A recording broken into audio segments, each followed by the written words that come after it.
بسم اللہ الرحمن الرحیم۔ السلام علیکم۔ آج 3 نومبر ہے۔ 3 نومبر 2022 کو عمران خان کے اوپر ایک قاتلانہ حملہ ہوا اور ہماری بہت ہی زیادہ چاقو چوبند جو پنجاب پولیس ہے انہوں نے اس قاتلانہ حملے کی ایف آئی آر اپنی طرف سے ہی کاٹ دی۔ عمران خان نے اس ایف آئی آر کے لیے 3 یا 5 نام شاید نامزد کیے تھے، انہوں نے جو بھی تھے ان ناموں کا جو اندراج ہے ایف آئی آر میں نہیں کیا گیا۔ جو ایف آئی آر کاٹی گئی اس میں نامعلوم افراد لکھے گئے، حالانکہ پوری دنیا میں ایسے ہوتا ہے کہ کوئی بھی بندہ کسی کو نامزد کرے تو اس کی تفتیش کے بعد اگر تو وہ قصوروار ہے اس کے نام ایف آئی آر میں آ جاتے ہیں، اور جو قصوروار نہیں ہوتا اس کے نام خارج کر دیے جاتے ہیں۔ لیکن یہ پاکستان ہے، یہاں پہ ہمیشہ ایسے ہی ہوتا ہے۔ چلیں اس بابت کچھ بھی ہوا، لیکن ہمیں کام کے طریقہ کار پر اعتراض نہیں، ہمیں نتیجے پر اعتراض ہے۔ 1 سال ہونے کو ہے، اس بابت کچھ بھی پیش رفت نہیں ہوئی، نہ ہی عوام کو مطمئن کیا جا سکا، نہ ہی کوئی گرفتاری ہوئی۔ وہ جو ابتدائی ایک نوید نامی ملزم کی گرفتاری ہوئی تھی، اس کے بعد سے ابھی تک جو اس حملے کا ماسٹر مائنڈ تھا اس تک نہیں پہنچا جا سکا۔ اس کے برعکس عمران خان کی مخالفت میں جتنے بھی کام تھے ان کی جو سپیڈ تھی اس سے پاکستان کے سابقہ سارے ریکارڈ ٹوٹ چکے ہیں۔ 24 گھنٹے کے اندر اندر عمران خان کی پارٹی کے 10,000 لوگوں کو نہ صرف ٹریس کیا گیا بلکہ ان کی لوکیشن دیکھ کر ان کو ڈھونڈا گیا اور ساتھ اٹھوا بھی لیے گئے۔ یہ بہت زیادہ پاکستان کی ہسٹری میں سمجھتا ہوں ہمیشہ ریکارڈ رہے گا کہ ایک ہی دن میں بلکہ 24 گھنٹے کے اندر اندر اتنے سارے لوگوں کو ڈھونڈنا پھر ان کو اٹھوا بھی لینا، یہ بہت بڑا کارنامہ تھا۔ اور مزے کی بات یہ ہے کہ ان لوگوں کو نہ صرف اٹھوایا گیا بلکہ فوراً سے ان کے اوپر کیسز بھی چلا دیے گئے۔ وہ الگ بات ہے کہ عدالتوں میں اس سے پہلے ہزاروں لاکھوں کیسز جو التوا میں پڑے ہیں ان کا کوئی ذکر نہیں۔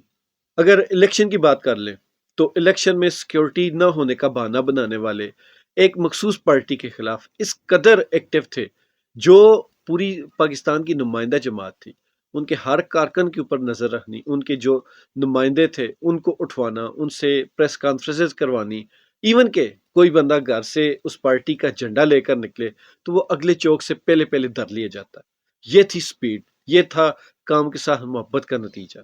اور جو کہہ رہے تھے کہ الیکشن میں ہم سیکیورٹی نہیں دے سکتے، الیکشن میں جو سیکیورٹی چاہیے ہوتی، جس تعداد میں چاہیے ہوتی، اتنے ہمارے پاس افرادی قوت نہیں ہے، ہمارے بہت سارے سرحدوں پر معاملات بگڑے ہوئے ہیں جس کی وجہ سے ہم سیکیورٹی دینے سے قاصر ہیں۔